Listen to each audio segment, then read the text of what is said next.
Ayan, mega love shoutout guys. Ito po ang ating beautiful cherries. Ayan, dalawang uri ng cherries.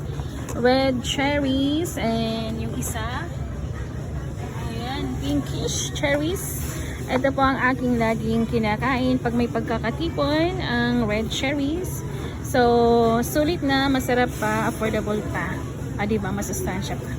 So, ano nga ba ang health benefits ng ating red cherries or cherries dun sa kabila?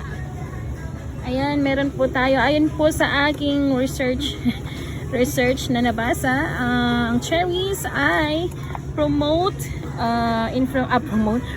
restful sleep and fight inflammation and disease, improve blood sugar levels, protect your heart, and pack up with nutritional